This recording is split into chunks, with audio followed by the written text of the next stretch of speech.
السلام عليكم، ازيكم احلى متابعين؟ عاملين ايه؟ اللهم صل وسلم وبارك على سيدنا محمد وعلى اله وصحبه وسلم. النهارده ان شاء الله شويه حاجات كده ماما جايبهم لي الموسم بتاع رمضان، عشان ده اول رمضان ليا. كل سنه وانتم طيبين ورمضان كريم عليكم يا رب.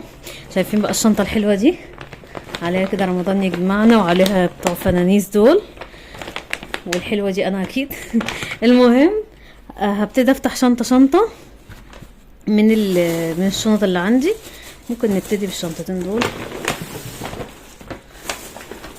اوريكم هي جايبه لي ايه. ربنا يبارك لي فيها يا رب. بصوا، احنا بقالنا فتره بنجيب المكرونه السايبه، وتحفه تحفه يعني، بتوفر كتير. يعني دي نص كيلو صافي، فهي جايبه لي جميع الاشكال. الشكل ده اللي هي الخواتم، والشكل القلم، والشكل القواقع جميلة جدا، بس دي مش بتلاقيها عند اي حد، بس بتطلع شكلها حلو قوي للاطفال بيحبوها. والشكل السوسته دي على فكرة بتلاقوها بتتباع، مكرونة اسمها ايطاليانو كده بتبيع دي، بس انا بحب الاشكال دي قوي في المكرونة. وطبعا اللي هو الشعرية ولسان عصفور، ونص رز بسمتي، رز بسمتي الذهبي. انا كنت شاريه مع المشتريات نص كمان، يعني انا يعتبر عندي كيلو، ممكن اعمل واحد قبل رمضان واخلي النص ده لرمضان، لان اصلا يعني زوجي مش غاوي قوي، انا اللي بحبه جدا الرز البسمتي. دي كده اول شنطه معانا، فيها ايه؟ جميع انواع المكرونات، بس احنا جبنا السايب. الكيلو تقريبا عامل 34 تقريبا يعني. خلينا نشوف دي مليانه حاجات متنوعه. دي الكوثر ده تحفه تحفه. كيلو. دي كورونا اللي هي دي انا اللي اخترتها الصراحه، اللي هي اسمها ايه، مسحوق الشوكولاته ده. ملح كوكس. باكو شاي العروسه. ده الحجم الوسط، في اقل من كده، ده ال100 جرام، في اقل من كده وفي اعلى. ورز التقوى، وده رز التقوى برضه هنا اهو. رز التقوى ده حبيبي ب35 جنيه فرد، ب32 جملة. تمام. دي كده الشنطة التانية بتاعتنا. شوف الشنطة اللي بعدها، الحاجة ما شاء الله تقيلة.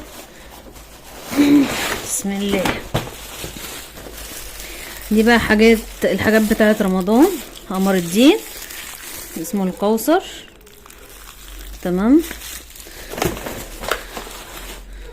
تين مجفف، انا عشق التين ده. وبعدين بحب اللي هو بيبقى لونه فاتح، لان في منتجات تانية بتبقى ارخص بيبقى ناشف ويبقى لونه اغمق من كده.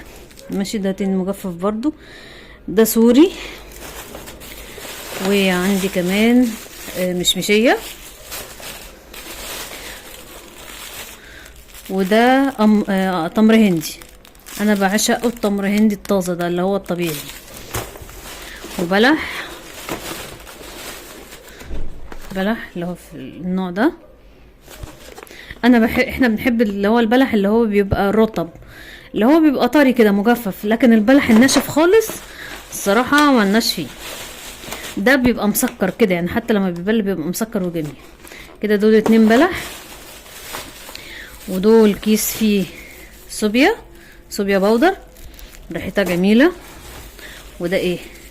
وده نشا. بص الراجل كاتب نشا ازاي، ود نشا كده. ما علينا. دي كده يعتبر الحاجات الخاصه بيميش رمضان. احنا ما بنجيبش مكسرات، ملناش في المكسرات والليله دي. يمكن انا هنا ناقصني بس ممكن اجيب زبيب، واجيب جوز هند كده يعني. نشوف. بسم الله. جبنه دومتي. عايزه اقول لكم على حاجه، انا جبن بدات تغلى قوي، فبدات اجيب الجبنه النباتي بدل السايبه، واحيانا بجيب السايبه بس لقيتها غاليه. فاحلى جبنه نباتي وفي نفس الوقت نظيفه هي الجبنه دومتي الصراحه. في انواع كده نزلت السوق، ممكن ابقى احط لك صورتها على الشاشه، بس انواع سيئه جدا جدا. فاحلى جبنه الصراحه نباتي وانضفهم هي دومتي. اما الانواع التانية هتلاقيها طعمها اكنك بتاكلي سمنه نباتي. انا ما بدخلش سمنه نباتي البيت اصلا، يعني لو ما عنديش سمنه نطبخ بزيت احسن.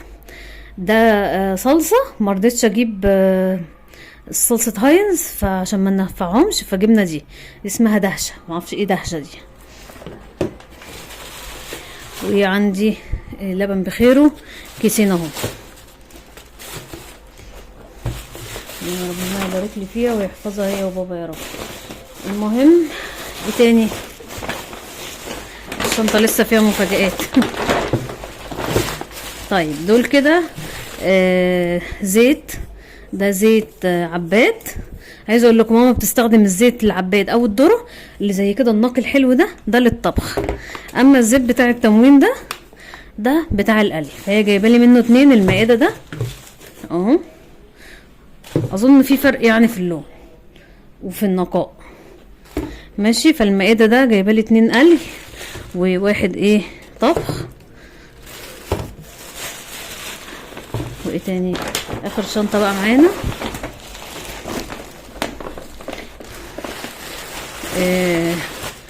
3 كيلو سكر اهو، 1 2 3. بس كده دي الشنطه كده خلصت. بصوا عليها ايه حلوه اهو. المهم دي كانت شنطه رمضان، ولسه في حاجات بروتينات وكده هتجيلي مره تانية ان شاء الله. فكل سنه وانتم طيبين ورمضان كريم عليكم يا رب، وربنا يبارك لنا في اهلنا. يلا اشوفكم بقى ان شاء الله في فيديو جديد. متنسوش تدعموني باللايك والشير والسبسكرايب، واسف ثروت عليك اكتبوا لي تحت في التعليق. السلام عليكم.